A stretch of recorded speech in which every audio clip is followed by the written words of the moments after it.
Hey ladies, Mike Goldstein here, founder of Easy Dating Coach. We are here for my episode 1 of our podcast that has no name, but we're really excited to be here, and I'm alongside Paige Wilhide, who is an amazing breakup and empowerment coach for the last 5 years, and also has a one-woman show on Hollywood Fringe that is getting rave reviews. And then she's also going to be in Edinburgh for Hollywood Fringe in the month of August. And more so than her being spectacular as an empowerment coach and breakup coach, she's also my girlfriend. Oh my gosh. And so we're excited. Surprise! Surprise! We're going to try to go into some love and relationship stuff and talk about some of our stuff and try to have some fun. But how we doing, Paige? Welcome. Thanks, Mike. It's kind of weird being like together in a podcast. I'm used to being interviewed on Zoom and things, so I can like actually touch you, which is kind of fun. Yeah, I'm really happy to be here. This is just something we've like decided to do because we've been having a lot of really, I don't know, amazing conversations in building our relationship and in creating this relationship together. And we were like, let's share this with people and share what we've gotten in our journeys, and how can we like support other people in building amazing relationships. Love it. Love it. Are you ready to hop in? Hippity hoppity, let's go. All right, she's ready. We're ready. She's on a bouncing ball too, so I she know. can hop while we I get really into can that. hop in. Yeah, hop in. Okay, so Paige, Oh no. Okay. what was the most important thing you had to learn to go from single into this relationship? This amazing relationship. Yeah, that one. Yeah. So there's like two big things. One is I had to first and foremost have a relationship with myself. I talk about it in my show, and I'm sure we'll maybe get into it more here, but I had gone through a year and a half of being intentionally single and celibate. And in that time, I really had to cultivate a lasting, sustainable, unshakable, like, love for myself. And I think that's the thing that a lot of people miss in the dating world is, you know, you're looking for the love, you know, the love of your life out there, and they're somewhere, and there's no good people out there, right? And so, but like it starts inside, and then I believe like when you have that, and when you're, I don't know, shiny enough and like love yourself enough, you start to attract like the people that can reflect that level of love to you. So that's a big one that I would say. Do you have anything on that before I say the other one? Yeah, I was just thinking about it. Like, you're like, okay, I had to spend a year and a half with myself. But then I think what's interesting is when you did the year and a half, then when you decided you were ready to date, like how long did it take to meet me? It didn't take very long. In fact, I was actually like, wait, I wanted to date longer. You know, like I wanted this chapter of exploration and dating and meeting different people and going on different experiences and having various types of conversations. I wanted that to last longer.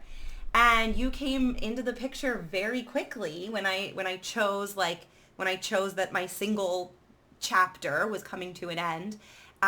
He showed up, and gosh, there was a part where I kicked and screamed a little bit, where I was like, but I still want to date. And I told him one time, I was like, I still want to go on a few dates. And you're like, well, I'm ready to commit. So let me know. Like, I'm here. I won't be here forever, but I'm here right now.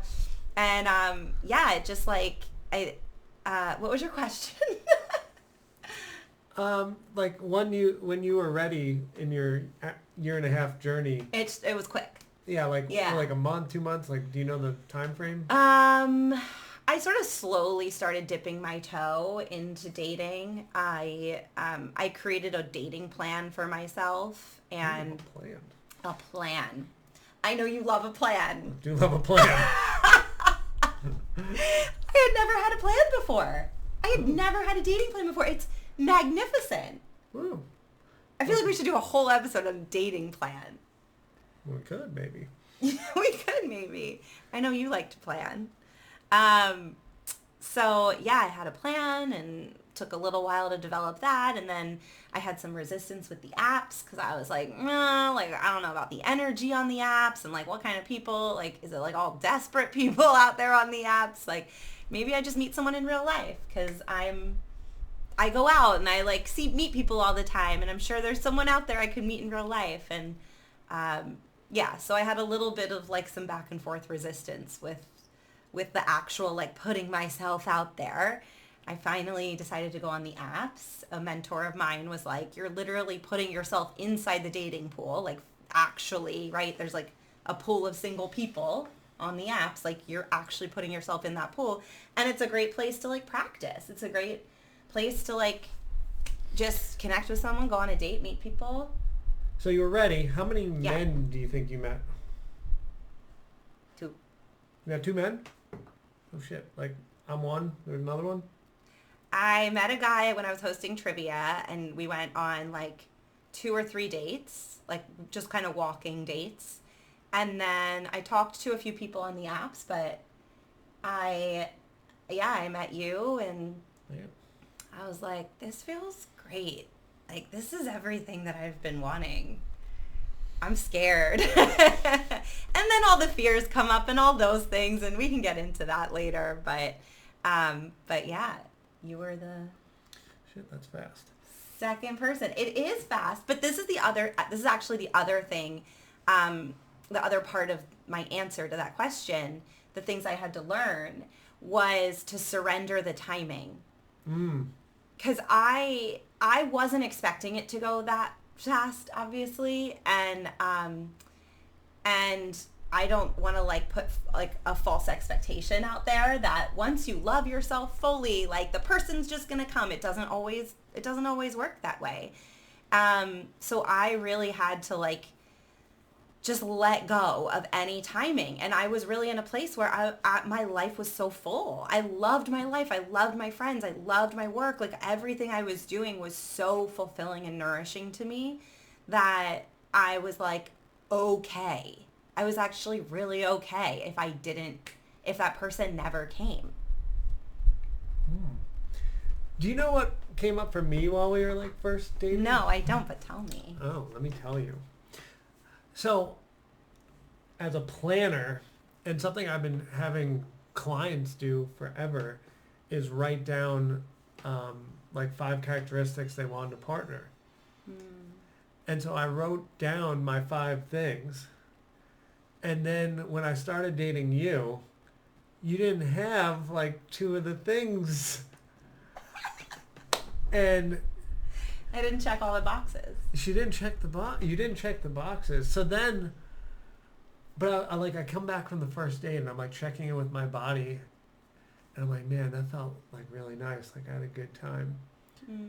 And then I went on their second date and we were talking about like what kind of relationship we were looking for, and it just really lined up. And then also just felt so easy and so fun and playful, and we just had a good time. And then I went back to my list and I'm like, she doesn't have my things. And I'm supposed to break up with her because she doesn't have the things that I said I wanted. Can you tell me what those things are? Yeah. I think I know, but... You know. Like I wanted someone who was super into fitness and super into health. It's not me. No. I'm healthy and I work out now, but like, yeah, I'm not. That's... Yes. Uh-huh. Yeah, so anyway, the reason I'm sharing this is I'm realizing that list is really stupid and it doesn't serve anyone who tries to use it. But instead, get rid of the list. And then the only assessment, and we make dating so complicated, but the only thing you need to do is you come back from the date, You close your eyes. You're like, how did that feel? Mm-hmm. And if it felt good, keep doing it. If it didn't feel good, stop doing it. Yeah. As I was like envisioning my partner and imagining like who my partner would be, I was focused less on like the qualities of like who they are and what they have, but more on like how it would feel for me. Smarter than me. And that was, this was just like stuff that I had like worked on and known. And this is like, it's all about for me, how it feels, right? How it feels in the body. And so some of those things were like, I wanted to feel really safe. Like I wanted to feel like an exhale when I'm with this person. I wanted to feel like I felt like the bigness of you. Like I felt like your big energy and like a big bear hug and I was like, he's a tree. Like that's what I pictured. It was like this tree who's so solid and rooted in the ground, and I can just be this like little like fairy just sitting in the shade of the tree. Ooh. Never heard that before from you. I like that. I just made that up, but like that's the image that's coming to mind right now. I'm all for that. Yeah. I like seeing you prancing around as a fairy. It's fabulous. I do have wings. I do have fairy wings. Oh. We should have brought those. I don't know. Next time. Yeah. Could have been in wings. All right. Mm-hmm. So, you got to me. You did 1.5 years off. Yeah. You've got some freaking amazing stories. For all of you that don't know Paige yet, much like myself, she was a freaking train wreck before she got her act together. Oh, thank you. So let's talk about the train wreck. Let's talk about the train wrecks. What were maybe some worthwhile stories or some lessons you learned along the way dating and having some really unhealthy relationships? Let's talk to me about that. Yeah. Well, I guess this is kind of where I can bring in love addiction, because that's what my show is about. And I don't know if you said the name of my show, but it's called Breakup Addict. And from the name, you can tell that that's just what I loved was breaking up, getting into relationships and breaking up. And it was just like this compulsive pattern that I had. And I would always like blame it on the other person or blame it on the circumstances, or like, we didn't live in the same city, or, we didn't have the alignment with our like jobs, whatever. And, the truth is, like, after many times of doing that, I had to like really take a big pill, swallow a big pill, and be like, who was the common denominator in all of those scenarios? And it was me. So I had to, like, Taylor Swift song, it's me, hi, I'm the problem, I really had to like look at myself and do some work on how I had created all of these relationship scenarios and how they were all coming from like some unhealed trauma that I had, some unhealed trauma with my father, with losing a sister. Like there's all the stuff I go into in the show, so I'm not going to like go super deep into it. But, one of the things that I say is that our exes are some of our best teachers. And I really looked back on all of my past relationships. I did an entire relationship inventory and looked back on like, okay, what did this person have to teach me? What did I get to learn in this relationship? And usually it was like a very sobering lesson, like how I forgave somebody for completely lying about his age. It was a 9-year age difference between what he told me he was and how old he actually was. And I completely justified it and what? Really? moved on. Yeah. How'd you justify it? I don't know if it's 9 years, but the math sounds right. Yeah. Anyway, well, when I first met him, he was younger than me. And then I found out he was older than me like 3 months into dating. And I was like, oh, older men. Like, that's why this is perfect. Like, this is actually meant to be this way because I like older men more than I like younger men. And now he's a viable option for me to like really go full on into this relationship. Okay. And so what's the rationale in, like, it's cool that you lied. Like, how do we rationalize that in Addict Pagey's brain? Okay, so Addict Pagey is like one of my characters in the show. So I play out different characters, including my addict brain, who was like, oh my God, he's an older man. We love this. We love older men. How did I rationalize the lying? You know, I just kind of chalked it up to this man's like got his own journey. Like he's got his own trauma. Like I don't know what happened, but that's a one-time thing. Oh, one-time thing. I thought it was a one-time thing. It wasn't a one-time thing. Oh, that's a great way to rationalize. I was like, how are you going to loop this back around to being able to continue to date someone that you probably shouldn't trust? Oh, it's a one-time thing. One-time thing. That was it. One and done. Wow, that's powerful. Wow. That's really powerful. Yeah. Changing the way you see me. No. Okay, good. That's how you used to do things. Right. And I'd hope that it would be different now if somebody lied about something. That I would be much more like sober-minded and be able to see it clearer. maybe that's why you're wanting a tree. Like a tree doesn't lie. Solid. Do I lie? No, you lie like... What did you lie about? Something so stupid, and then you immediately told me it was a lie. I don't remember. He doesn't lie. Nope. Your friends even say, Mike can't tell a lie. Don't lie. Yeah. Not my thing. So. What about you? What about me? What have you learned from your past train wrecks? Well, I was engaged 2 relationships ago, back when I lived in New York.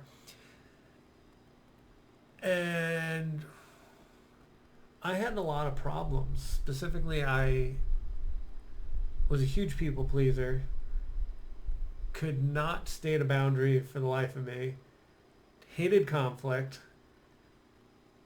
Yeah, and I would just thought like the mantra of like happy wife, happy life, like ruled how my relationship should look. So yeah, I just like bent over backwards and gave my partner whatever she needed. There's so much avoidance in that. Oh, so much avoidance. It was like, well, I don't have to worry about any of my shit. I'll just go fix her stuff or accommodate her things. And then like I'm quietly like dying inside because like I just totally didn't take care of myself, didn't do any of the things that I wanted to do. Yeah. So I had to work on all that. At what point did you realize, like at what point, what was the turning point for you in that relationship? Honestly, I was so deep into that relationship, the diagnosis I'm giving you now did not exist even as we were ending the relationship. Like I ended it with the idea that I was miserable. And I didn't know why, and I didn't know what was really happening, and I felt so terrible. I ended an engagement with this woman with probably like the weakest explanation. Like I don't know what I told her, but it wasn't what the real problem was. And yeah, I mean, ultimately I had to go work on my stuff. So kind of like your 1.5 year journey, I had to go fix all this stuff. Work on your people pleasing. Boundaries. Avoidance, boundaries, yeah. Standing up for myself. Having some independence within the partnership, not like some codependence. Yeah. I've had relationships like that too, where I've like just accommodated so much that I like lose sight of who I am. And then by the time I like realize it, the relationship is just totally imploded. And I'm like, wait, what happened? You know, it's like I just given all of myself away to that person. And then I come out of it like wondering why I feel so empty. And I'm like, well, that's because I emptied everything out into the other person's life, and they have all of my light.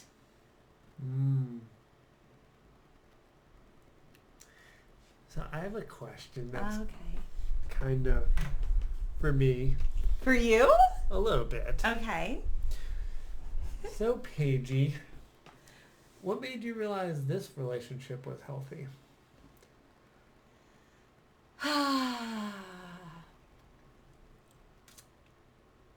Well, I loved the fact that you were a coach. That was probably like my first thing. I'm like, oh, he's a coach? All right. So we can have like conscious communication. We can have communication where I can share like what I'm scared of or being vulnerable, and like you understand sometimes I just need you to hold space and not fix it, or, you know, and vice versa. Like you can share your fears with me and what makes you like insecure, and that I can be like a safe space for you to do that. So I think that was like the big, like the initial thing that I was like, oh, I think this will be much healthier. And what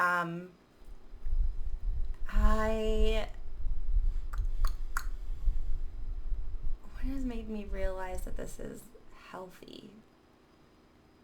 I mean, we have our own, like, you're talking about, like, independence outside of the relationship. Like, we have our own lives, you know? Like, my life, I've got my own things. I've got a lot of women in my life that I call my sisterhood that I am very invested in. And, like, I spend plenty of time with them still. I'm not, like, always with you, and we're not, like, super enmeshed. And that's hard work for me, honestly, because it would be really easy to just like spend all of our time together. We both talked about how easy this feels. But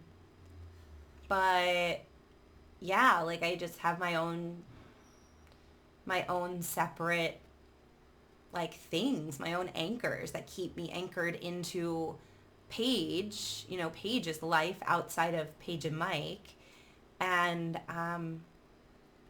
And the fact that, like, when I come into the relationship, you're such a safe space. Well said.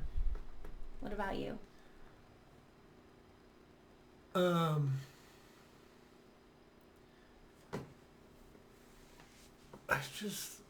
It's really easy. Like, every time we talk, every time we communicate, every time we get together, like, it's just easy. We don't argue. We don't fight. If things do come up for us, we like talk about it and just explore each other and get to know each other better. But even like doing things that, you know, sometimes are a little bit uncomfortable with me, like we were going out with another couple and like doing things that I don't fully love. Like we're kind of on the same page of like, all right, well, this is peaked. Let's go home. And it just seems like every time we want to do something, like as we're exploring each other, it's just, we both like similar stuff.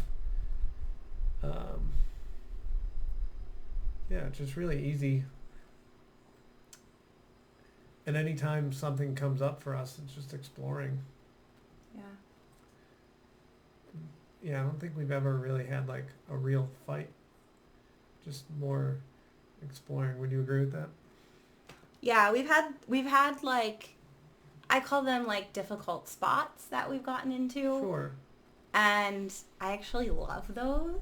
Of course you do. Because what happens, I do, not because of the drama, really not because of the drama. What I love about it is that like we can actually stay connected in that spot. We can, you want me to put my foot here? You keep moving my chair over. Sorry. I need like somewhere to put my feet because I'm like, I don't have any foot rest. When we get there, like we can stay connected in that spot. And sometimes it's like me taking responsibility. Sometimes it's you taking responsibility for whatever it is. And on the other side of that, like I feel so much more connected to you. So I love our spots that we get into because it feels great after. Do you have an example? Yeah. Can I share it? Yeah, why not? Let's go. Okay, so there was an afternoon, I think, where we went to the grocery store. I think this was our first grocery store trip together, Lazy Acres. And we come back to my house, and I had gotten like some like snacks, like pretzels and hummus, you know, like nothing outrageously bad for you at all, right? And Mike like looks at me while I'm like snacking, and he goes, if we ever live together, would you be willing to up-level your eating habits? Oh. Wow. Did you know I was going to share that one? No. Okay. So, and I was like, you've got to be kidding me. Like, I immediately went into like defensive mode, right? And I'm like, this isn't even that unhealthy. Like, didn't you see I bought fruit today? Like, I'm trying to defend myself. And in that moment, I noticed, I was like, wait, hold on. Like, let me just come back, like, before I go off on him. And I literally said to you, I was like, I notice I'm feeling really defensive right now. I need some, like, space from this conversation. Why don't we, like, take some time? Why don't, like, you go home and, you know, we take some time away and we come back to it, like, tomorrow or something. And I don't know if you said anything, but you're like, yeah, okay. And we, like, hugged. You know, I just wanted to, for me, like, I really need to know that he's not, like, breaking up with me. Like, you're not, like, leaving. Like, I just, you know, so we hugged. And then I think it was, like, either later that night or the next morning, you sent me a really beautiful message, like, taking responsibility for the comment. And you were like, because also the thing for me is, like, I've had so many, like, body issues, you know, and, like, I've had a lot of insecurity around my body, and I've had an eating disorder. And so when he said that, what I heard was, you're not skinny enough. You're not hot enough. Like, you need to change your body. And I know that's not what you meant at all by that, but, like, that was how I interpreted it, right? And so, like, I got defensive naturally. So anyway, he sent me a message later that night, and it was something along the lines of, I realized when I said that, like, I'm not feeling super comfortable with my own eating right now, and where I'm at with my, you know, in my, like, body image stuff. And so I projected that onto you, and I'm so sorry. And, you know, whatever. It was just, like, a really beautiful moment of you taking responsibility, and it felt so good. You know what I was thinking when you were saying this too? What? It, like, all comes back to, like, some of my resistance to getting rid of my list too, because my list had those two things. Oh. And I'm like, let me go fight with my list. Wow, really? Yeah, because, like, that was early on, and I was like struggling with it because, like, it was like that didn't fit the list that you had. Like, how do we date, right? We date what's comfortable and what we're used to. So for, I don't know, the last 10 or 15 years, I would date the same woman over and over again. I'm like, oh, I recognize this. Let me date her. And then every time it doesn't work because they were never actually the right fit for me. It was just, it feels comfortable. Did that before. Let me do it again. And so then this felt a little uncomfortable, especially in the early stages, because I'm like, this woman's different than what I normally date. Yeah. So then I'm like, well, let me try to sabotage this by saying something stupid. Or let me try to fit her into my list. Yeah. She's not on the list. Let me put her in. Let's see if we can put her on the list. Whoa, this is so good. I love that revelation. Yeah. Yeah. Yeah, I mean, I think even now, like, we still kind of, I think there's still some push and pull that I feel with that occasionally. And definitely a lot of projection with, like, because I have issues with my body and I'm trying to look a certain way. And then let me tell her what she should do. Like, Yeah. dumb. Yeah, and, you know, for me, like, I've been through periods of, like, intense restriction with food and counting calories and, like, exercising every day and, like, overdoing it, and I hated myself more in those moments. And so, like, it's, like, actually really important for me to eat something that feels good. That's not like because it's healthy, but because like it's something I want and desire, and to like not push myself in exercise, you know, like it's just, we have very different, I think we have very different like outlooks on that part of those conversations, I'll say, in those conversations. Oh, absolutely. We're like opposites there. Yeah, I'm like hyper masculine, like, let's get the job done. What do we gotta do for this workout? Oh, I'm not going hard enough. Push it harder. Yep. Mike, don't be a sissy. Let's go. You're like, how's my body feeling? I'm like, oh my God, I have cramps. I'm gonna walk. And I get a cramp. I'm like, keep pushing through. You got this. Yep, exactly. Yeah. We went to the gym for the first time this morning. Sure did. Together. Yeah. Really nice. It was nice. I actually worked harder than I normally would have. Did you notice? Yeah. I kind of pushed myself a little today. Yeah, you don't need to do that. You're fine. No, I know. But like, it's like when no one's there, like I know no one's watching, I just do whatever I want, but I knew you were watching. So I was like, all right, we're gonna go a little harder than we would. I felt like you brought more of the play out of the group. There was this tall guy next to us. Like, I think he's like 6'5", and like very masculine guy. Yeah. And he started like cheering and like having fun and like dancing, because I think Paige was having fun on the other side. And then there was me, who was just super serious. Like, you're like, oh, like you're like sweating and just like not happy at all. And I'm like, Rihanna's on. I like, we just finished a sprint and she'd start dancing. I'm like, I feel like I'm going to die, and she's dancing. I'm like, I don't know how she's doing it. Well, this that's is amazing. why I don't go all the way on my all outs. Oh, so you that I leave can a little still room sing. for dancing. I gotta sing. Yeah, exactly. I'm like, feel like I'm going to throw up. Yeah. Yeah. Always leave room for dancing. Well, I was a cheerleader, so we always used to like cheer and run at the same time. Like those were our workouts. So I'm used to like, hey y'all, you Comet fans, let me hear you clap your hands, like as we're running. It really gasses you. It exhausts. It's exhausting. Gasses you out. Is that the word? Learning Believe it. exercise terms. So, I learned like some pretty incredible stuff from you. So, I feel like the word addict has like this awful connotation. Like, I'm addicted to drugs, I'm addicted to alcohol, I'm addicted to whatever. And so on our third date, I remember you telling me that you're a member of Sex Love Addicts Anonymous. So I'll give you my like reaction to that. My first reaction, I was like, sweet, I'm dating a nymphomaniac. It was my like first thought. I'm like, all right, lots of sex, here we go. But then I was like, wait a second. That's so good. I only like to have sex about like 2 or 3 times a week, so shit, I'm not going to be able to satisfy her. Oh, wow. Okay. But yeah, that was like the first like 5 seconds. But then we talked about it, and then I realized you were not addicted to sex, you were addicted to love. Mm-hmm. And then the more you explained to me like how you were addicted to love and how you like wanted to date, I was like, oh shit, I have a lot of these too. Yeah. Or had them.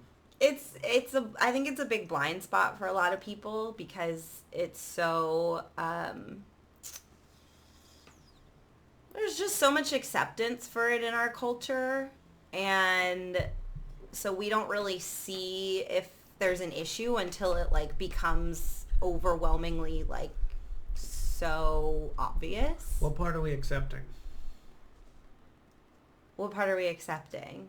Yeah. Like culturally? Yeah. Like in Disney movies, for example, is the man rescues the woman. And so the woman has to be this like damsel who can't do anything for herself and needs a man to like take care of her and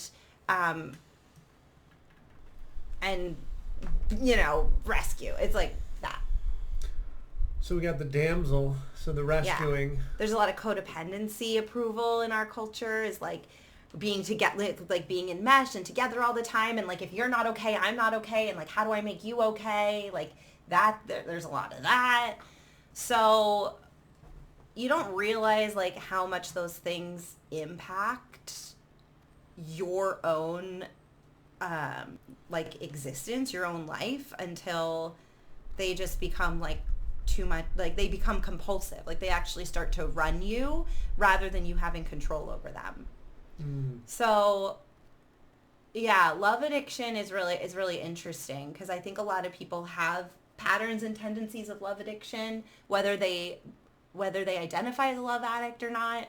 And there's so much to it, but it's essentially kind of like what I talked about is like sacrificing. Let's see, how do I want to describe love addiction? Because it's such an umbrella. If you have an idea. Can I give one example, and Yeah. then maybe you can give an overarching, because I'm not going to be able to do that? Yeah. So I noticed from hearing, well, I went to her show, and obviously we date, so we talk, but like one thing that was Obviously. coming up for me historically was I found value for myself based on how I was doing dating-wise. So if I had a female partner that was maybe heading towards partnership, or at least like, oh, we're on day 2, we're on day 5, like some sort of stat sheet that made me look, one, desirable, like, oh, this woman wants to go on 5 dates with me, or like, you know, my goal was always the Disney movie, fall in love, have this amazing partnership and get married, whatever.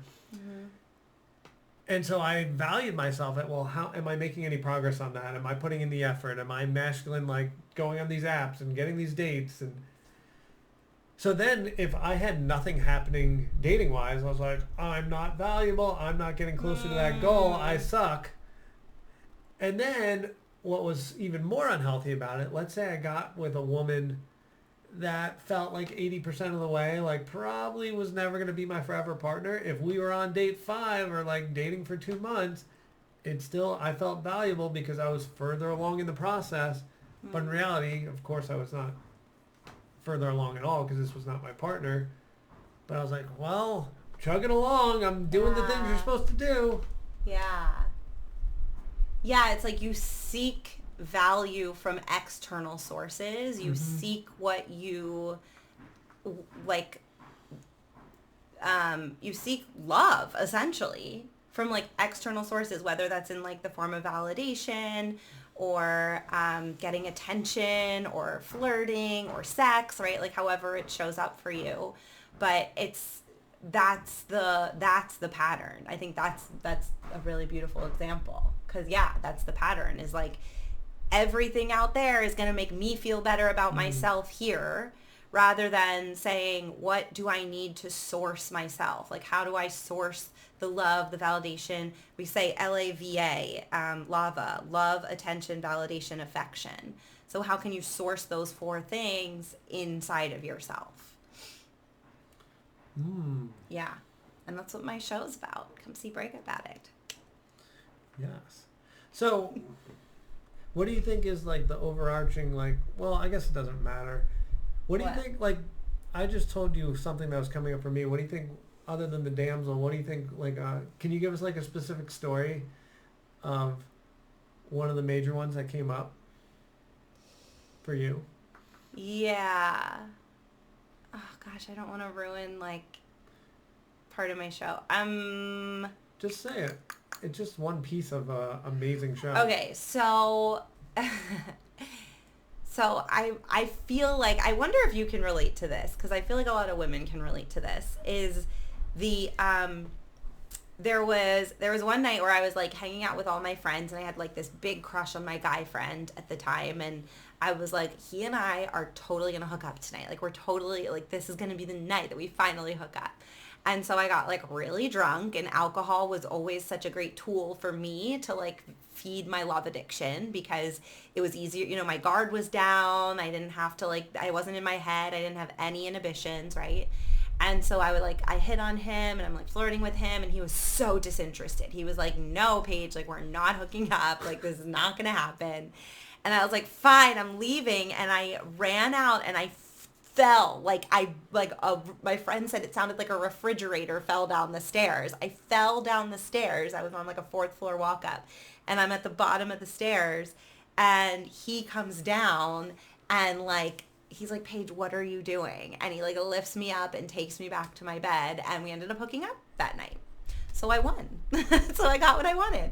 But this is, so the thing that I want to, that I'm like, I think a lot of people can relate to is this idea of, if I don't get the attention that I'm seeking from someone else, it ruins my night. If I go out and I do not get any attention, any validation, no one who looks at me, I make it mean so much about myself. I'm ugly, I'm overweight, I don't look good, I smell bad, right? Like, nobody wants me, I'm not desirable, I'll never be loved, I'll die alone. Like, all those stories just come up, and I get so mad, and it absolutely ruins my night, and then I just want to like leave. I'm just like, I'm out. I become hard. I become like mean. I'm done. Bye. I definitely can relate. Like, especially like in my 20s when I went out to like bars. Yeah. Like, yeah, it had nothing. Like, people would get mad. I remember my college roommates would get so mad at me because every time we went out, I'm like, I gotta go hit on some girls, and if I spent the whole evening and didn't hit on a girl. Yeah. Or like get some attention or get a phone number or get someone to go home with me or whatever, I'd like be all poo-poo faced and I'd be like, this night sucks. Yeah. And then they'd be like, why don't you just hang out with us? We're like right here. Like, they didn't say it this way, but it's like, why do you need value from these strangers that, yeah. Right. And it impacts you so deeply. Yeah. All the value came from, can I, make this sales call, if you will, of talking to this woman.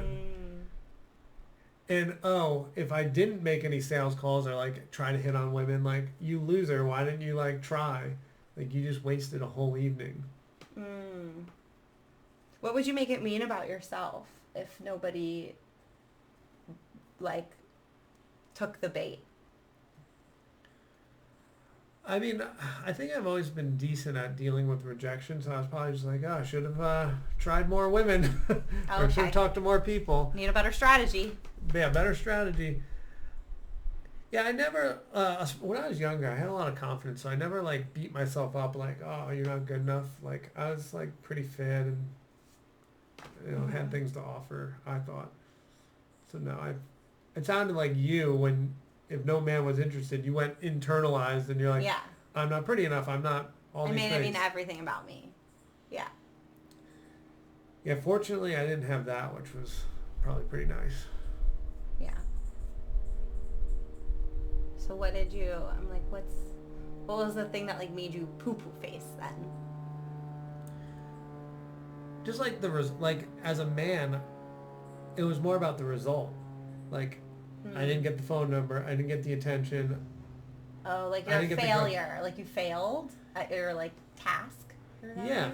Like, I didn't complete the task. So super masculine. It was like, today I'm going to hit on women and I must get the phone number. I must get one of them to come home with me. And then if no one comes home, I failed.